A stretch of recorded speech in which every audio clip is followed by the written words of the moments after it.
HU 5वें दिन प्रदर्शन कर रहे विद्यार्थियों के धरने स्थल पर पहुंचे राष्ट्रीय कांग्रेस महासचिव रणदीप सुरजेवाला और उन्होंने प्रेस के सामने अपना वक्तव्य हरियाणा एग्रीकल्चर यूनिवर्सिटी एबीपी और भाजपा का एक गुर्गों का अड्डा बन गई है। ये हरियाणा प्रदेश का दुर्भाग्य है।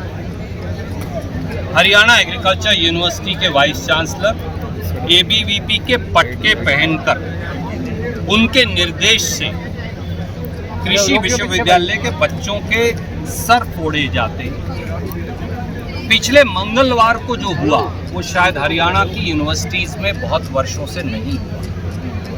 पहले दिन में बच्चों को बेरहमी से जानवरों की तरह पीटा गया सुरक्षा गार्ड्स के द्वारा, और शाम को जो हुआ वो तो कभी शायद हुआ ही नहीं।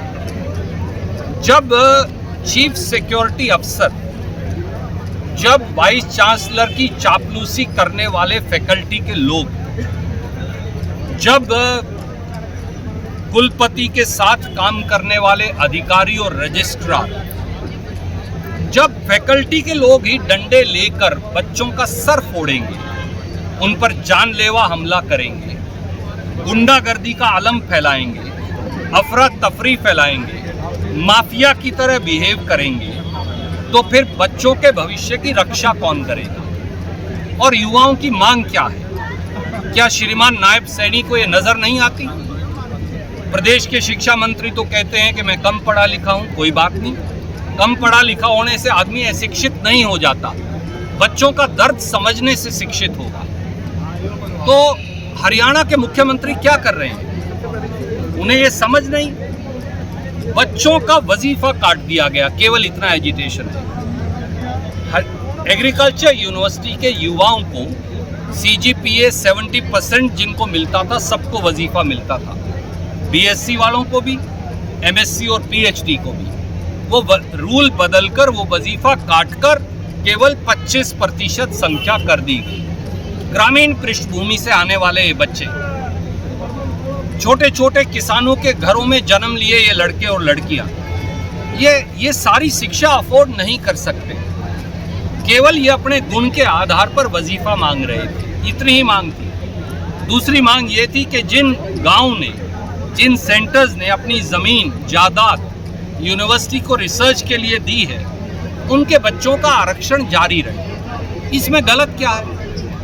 जो बच्चा BSc करेगा वही तो MSc में दाखिला लेगा, जो MSc करेगा वो PhD में दाखिला लेगा। पर यह शर्त लगाना कि एक बच्चे को एक ही बार आरक्षण मिलेगा, ये उन गाँव को महरूम करना है और हरियाणा के बच्चों को महरूम करना है। ये सीधे सीधे गुंडागर्दी है। HAU भाजपा के गुंडों का अखाड़ा बन गई है। हमारी मांग बड़ी सीधी है, बच्चों के वजीफे की शर्त बहाल की जाए। हर बच्चे को 70% से अधिक मार्क्स लाने पर वजीफा दिया जाए पहले की तरह, और रूल के संशोधन को खत्म किया जाए।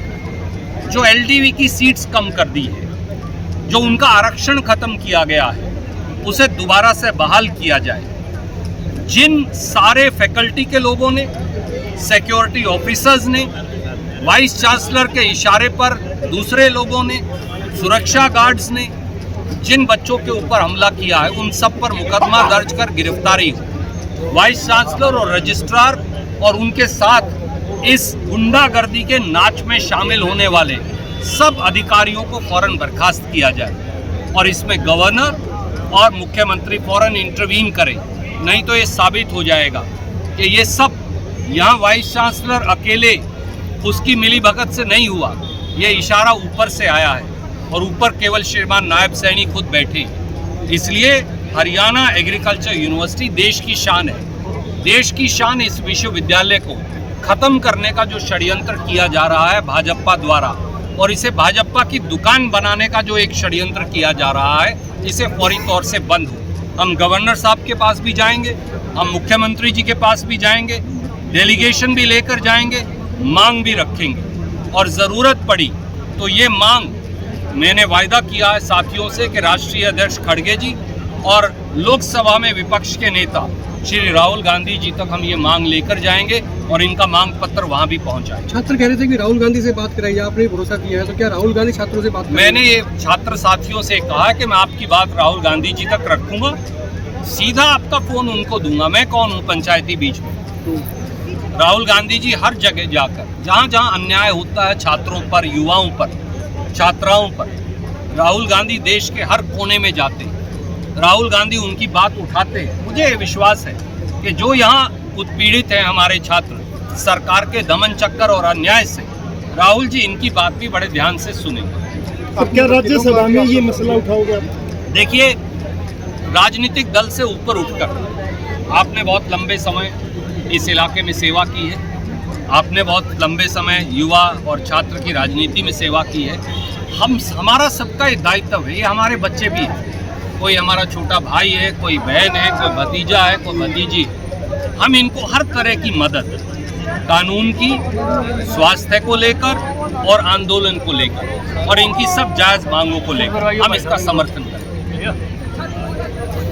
और आप सबका गर्मी में आने के लिए भी बहुत शुक्रिया। और